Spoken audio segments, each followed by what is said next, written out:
Welcome to the Open Forum in the Villages, Florida podcast. In this show we talk to leaders in the community, leaders of clubs and interesting folks who live here in the Villages, to give perspectives of what is happening here in the Villages, Florida. We are a listener-supported podcast.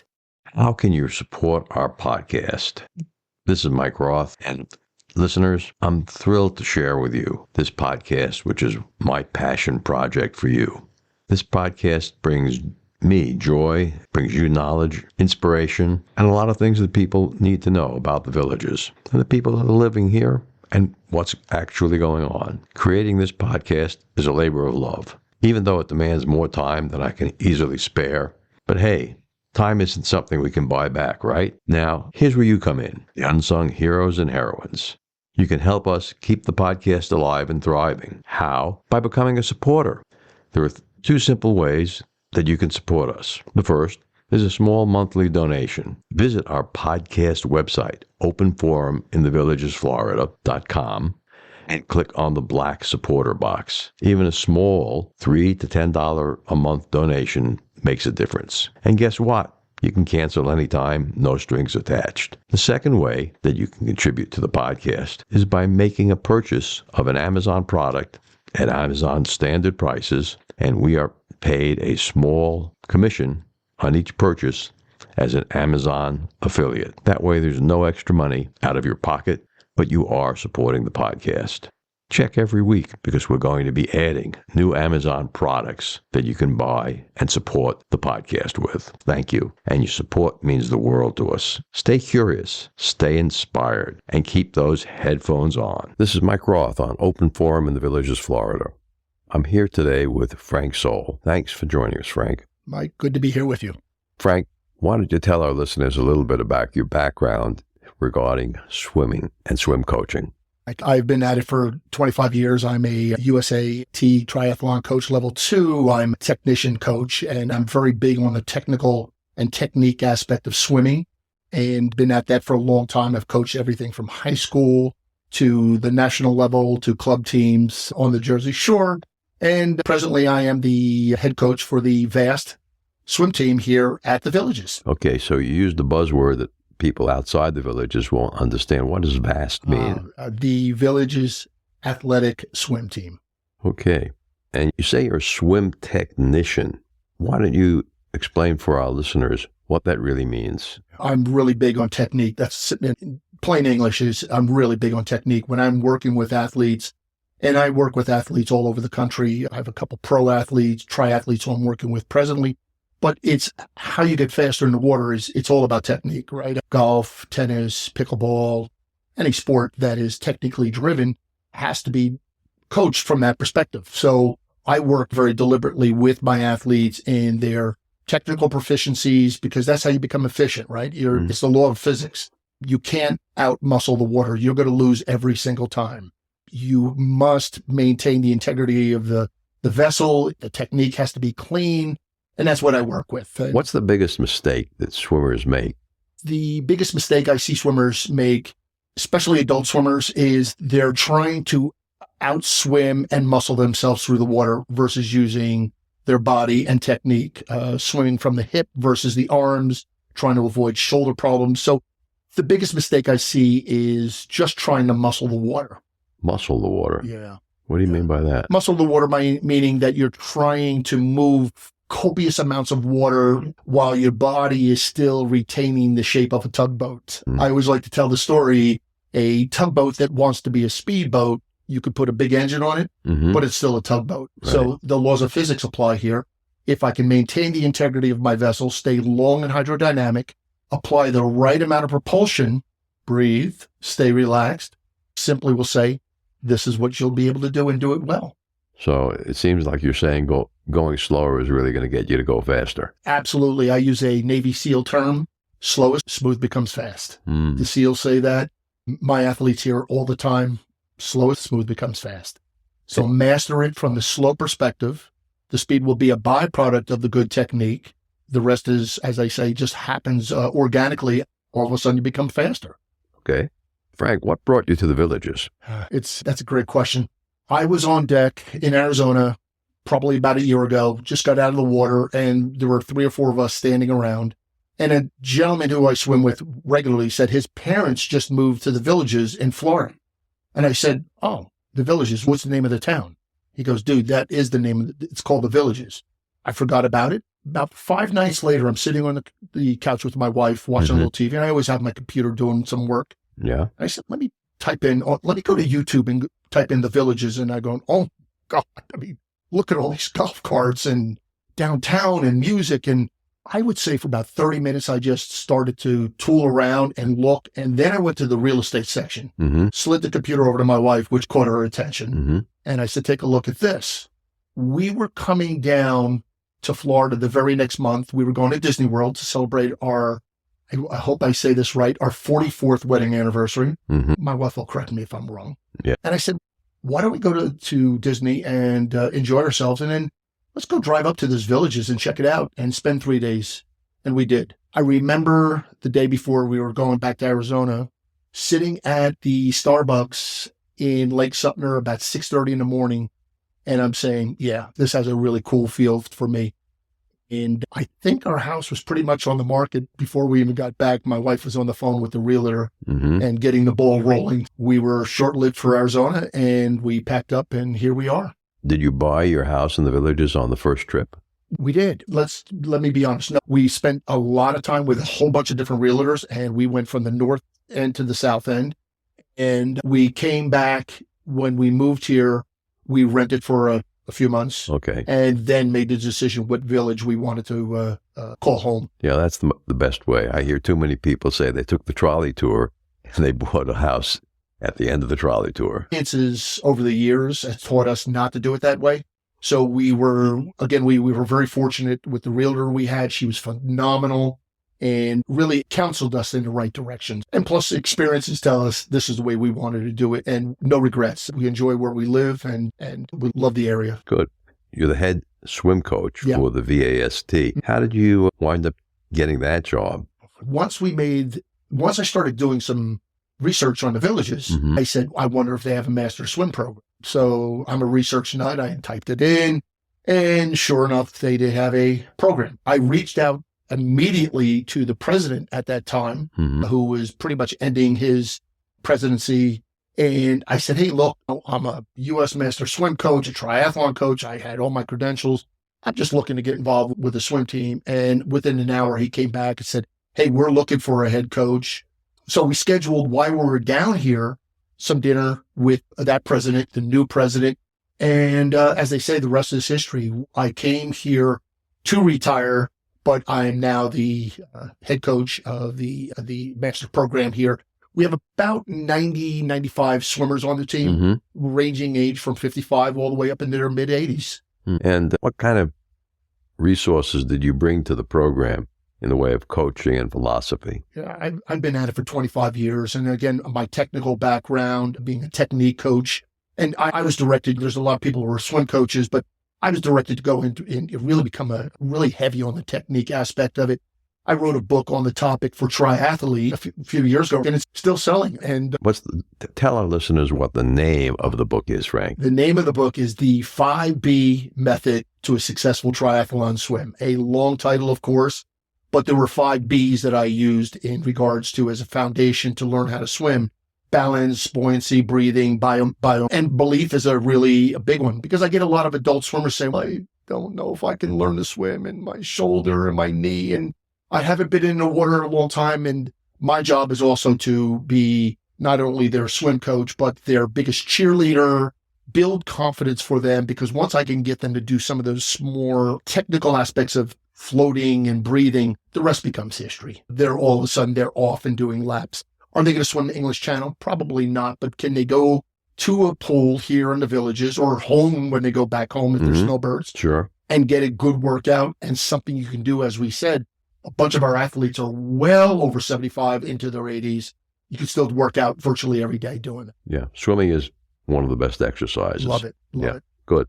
Frank, let's take a break here and listen to a Alzheimer's tip from Dr. Curtis. Dr. Curtis.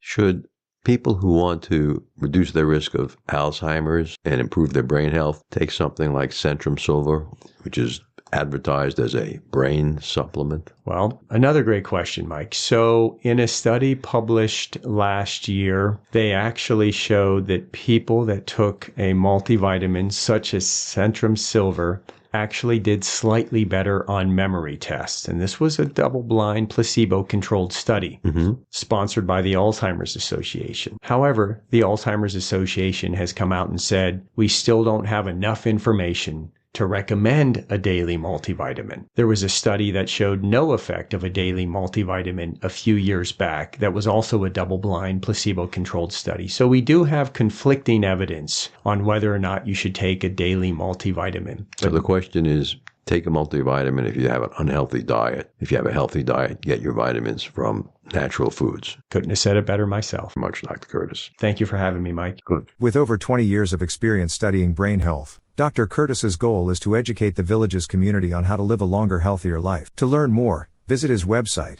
craigcurtismd.com, or call 352-500-5252 to attend a free seminar. Frank, we were talking before the break about your book, The 5B Method to Successful Triathlon Swimming. If someone was interested in getting a copy of that book, how would they do it? Simply go to Amazon and type in the title, and it will come up. And how long ago did you publish the book? Oh, it was probably about 2.5, 3 years ago. Mm-hmm. And for what it's worth, my wife called me into her office this morning, and she said, your book sold this month. And sometimes it'll dribble in a few dollars here, a few dollars there. And I'm going, hold on, how many books did I have to sell to make as much as we did this month? Yeah. And to me, it's humbling and it's an honor that people are reading my book to get help. And I do get emails from people, hey, I bought your book. I've got some follow-up questions, and I'm more than happy to support them in any way I can. So how many copies of the book have been sold so far, roughly? I have really no clue. No. Yeah. So was the book self-published or is it? Self-published, yeah. Okay, that's a good success story. Yeah. We have a couple of really nice writers clubs here in the Villages. I'm a part of one of them, and though I will tell you, self-publishing was a great experience.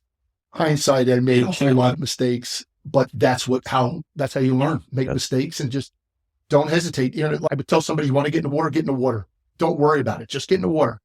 And if you could swim a half a lap, that's better than what you did yesterday. And we could start to build you. So I'm hopefully I'm a product of my own advice that I give, is that I'm not afraid to jump in feet first and make mistakes, look foolish, and learn from those mistakes and move forward again. Good. Yeah. So did you convert the book to an audiobook yet? Not yet. And that's something that it needs to be done. Yes, indeed. I'm quite aware of that. And you're maybe the fourth or fifth person who suggested that to me. So I need to take that under advisement, of course. Books that are written without pictures in them and without large tables convert very well, especially if it's a single person speaking. If you have 6, 7, or 8 characters, they can convert very well too, but they're much more expensive to convert. Instead of using one actor, you got to use 3 or 4. I got you. The easiest way to convert your book, since it's a first-person memoir, let's just use an AI voice on it. We can knock it out for $400. It's a done deal. So how did you start this career as a swim coach, and how'd you get there? In my early career, many years ago, I was director of engineering at a hospital. And Engineering at a Riverview Medical Center in New Jersey. And life has a funny way of throwing curveballs. This was a good curveball. And the medical center merged with a big health facility. And it was going to be clear that I was going to be on the outside looking in. There were other highly qualified candidates who were going to oversee the 3 hospital system. And I left, and I would like to say for a couple of years, I meandered around from job to job, and then really realized that I should have become a teacher early and ignored it. So I became a teacher. And I taught for a few years, coached high school swimming, taught at Red Bank Catholic for a couple of years. And the rest is history, as I'd say. I started getting into swimming. I started to volunteer at a local Y and just fell in love with the process. So I went after my passion. Frank, can you tell our listeners why you decided to write a book? A whole lot of years ago, I enjoyed writing and walked away from it. Enjoyed writing poetry. My father enjoyed writing. I found some of his writings. I just started writing one time. And then I said, let me write a book about this, about the topic. I just believe that there's a lot of great information out there for swimmers. But what I wanted to do is break it down to the most basic, easiest way to get somebody from point A to point B successfully. Many people don't have time to read about the history of swimming. They don't necessarily want to know the physical aspects of it. They just want to get into water and how do I become better at this? Because I would hear that over and over again. So I just simply took that and put it to paper. And I enjoyed the process. It was probably the most satisfying thing I've ever accomplished in my life. Yes, with my wife, getting married and my children, but writing that book and holding the finished product at the end of it when it came in through the mail was absolutely exhilarating in so many respects. How many pages are there in the book? Oh, it's about 75, 80 page book. Oh, that's good. Yeah, enough where, again, I wanted to make sure that each chapter of the 5 Bs was deliberately bringing up the points that I needed to make without, a sense of logorrhea just throwing up over myself. But it was a very natural book for me to write because of my passion for the sport and for swimming and for the ability to help people succeed in that arena. Frank, are you working on another book? I am. I'm working on a book right now, and it's really, it's a book. It's a hard one to explain. It's more of a self-help book and a lot of things that I've experienced over the years. Ironically enough, every chapter of the book right now starts with the letter S, self-help, scared, scarcity, and I write a brief piece on it with a couple questions for the individual. And I've shared it with some people and they said, you're onto something here. And I probably right now have quite honestly, over 200 chapters for this book. Not that I'm going to use all of them, but each one again starts with the letter S. And it came to me one time when a mentor told me, said, Frank, it's time to draw a line in the sand. I said, what does that mean? A line in the sand can mean a couple things, right? Either it's time to stay back. I have to draw this line. I can no longer live my life this way, or I can no longer live my life this way. And it's time now to take that step forward, to change, right? Change is very difficult for most human beings. It certainly is. And that is the whole premise of the book. And I'm writing it from the perspective like Marcus Aurelius wrote Meditations. It's just me sharing my thoughts. And at some point, if 1 or 2 people pick this book up and get some value out of it, I could die a happy man. And so this is going to be a self-help book. It's going to be a self-help book. And with 200 word chapters, it sounds like it'll be a long book. It's going to be narrowed down, of course. Okay. But I do plan on starting a podcast around it. So once a week, I would get on and talk about scarcity. I've heard so many people recently say, I don't have the resources for this. I don't have the resources for that. I don't have the time for this. I don't have the money for that. And that's a scarcity mindset. So the other mindset would be a growth mindset would say, despite the fact that I don't have the money for this, I'm going to find a way to make it happen. Yeah, I've always had a abundance mentality and said, there's always a way, whether it was buying my first car, I just found a way to come up with the money to do it, and worked for several startup companies, and no one had heard of their products before, and I had an abundance mentality, and it was a very good mentality to start with, that there's always the resources out there. It was my job to find them and apply them. Thank you. And I wish, Mike, I could say the same. This was something that came to me later in life, because I did have early on a rather negative perspective of life, almost a victim mentality. I'm not embarrassed to say that. But at a certain point, I had to draw my line in the sand and say, if I do not change, nothing's going to change. Right. And I remember specifically one afternoon, just hanging around on the couch, about 2:30 in the afternoon, call it what you want, a divine voice or just that good old kick in the butt. And I literally said, it's time. I got to get off this couch. I have to do something. And I have not been the same person ever since. Since then, I have changed in so many different ways. And every day, I challenge myself. I journal every day. I have a certain amount of things I need to get done every day. I read 10 pages out of a book every day. I do my meditation every day. But those were the things that were necessary. So it was necessary for you to get to the level that you needed to get to. Absolutely. Tell us about what your passions are since moving here to the Villages. Yeah. Passions are, again, I'm involved with the VASP program, as I mentioned to you. And I'm now also involved with the high school swim program here at the Villages. And I'm going to be developing their club swim program and youth program. So that's a passion for me. I love to see young people excel. And I feel like right now at this point in my life, It's something I still need to do because it's a passion to me. I haven't gone to work in 25 years. I go to coach and I sit and do Zoom calls and I'm writing my emails to athletes or writing a blog. It's something that, or working on my book. Early this morning, I challenge myself. Every morning I get up and I got to write a certain amount of words every single day. You sound like you're a very motivated guy. Michael, you know what it is? It's more, I am motivated, but there are days where motivation, I can't depend on my motivation. I have to go back to my self-discipline saying, I don't want to write this. I don't want to read this. I don't want to go swim today. Despite that, just say, my little voice says, just shut up and go do it, right? Yes, I even have a chapter in the book, shut up and go do it, right? It comes off harsh, but sometimes says, if anybody knows, our listening audience knows who David Goggins is a ex-Navy SEAL who is a no-nonsense, does not hold back on his language and or on the message. It's like you look yourself in the mirror and just call yourself out and is saying, I have to change this, whatever that this may be for you. And I've learned to take on that perspective. I can tell you a portion of what living in his villages has been for me. I played pickleball the other day, which is now becoming a passion of mine, with a woman named Karen. Never met her before. And we sat down in between games and she said to me, I'm living my best life right now. She told me a little bit about her background working and, you know, just the demands of family and working. And I can say to you, my wife, Laura, and I of 45 years, we're living our best life right now. And that's the message that I think has to get out about the villages, that people are living their best lives. Yeah. Okay.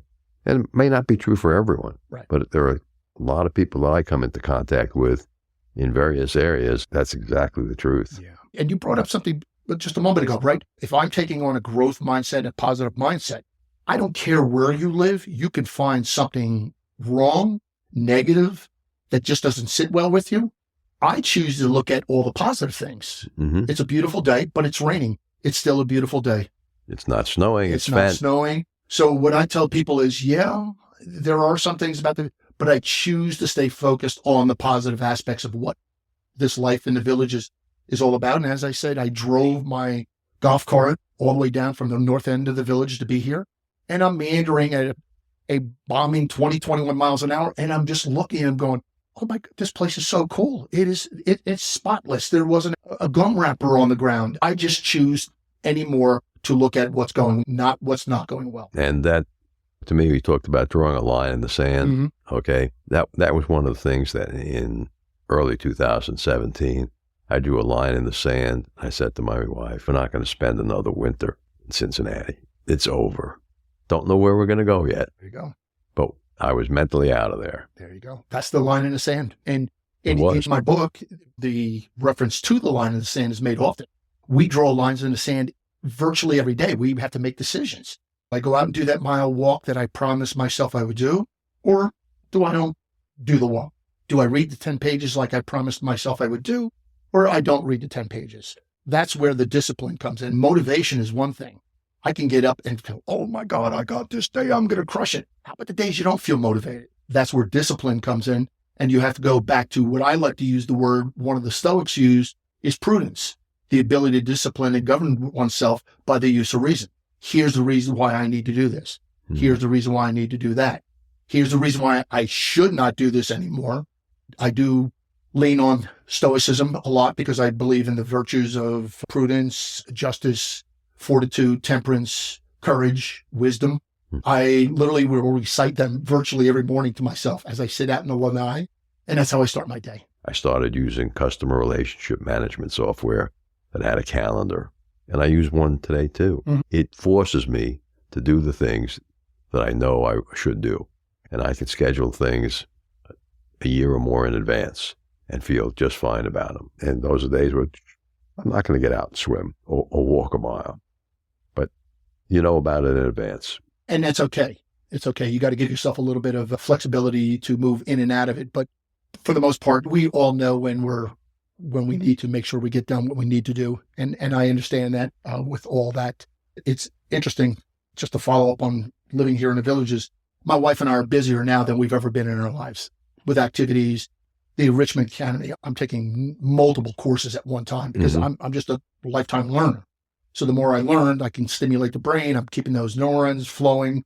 That's what it's all about. So for me, This has been a transition, and I know I could speak for my wife. This has been a transition for both of us of the most positive and successful decision we ever made in regards to where we look. Everywhere you move, it's a good decision at that time, but it was time for us to get out of Arizona. Sure. We were there for about 18 years, and I was ready to move out of there 17 years ago. Coming up at the Enrichment Academy, since you brought it out in the fall, I'm going to be teaching a 2-session AI course on what AI is, how to use it, and we'll talk about at least 5 of the 168 different AIs that are out there and how you use them to make your life better. Very cool. Good. Now, Frank, if someone wanted to get a hold of you after hearing this podcast, how would they do that?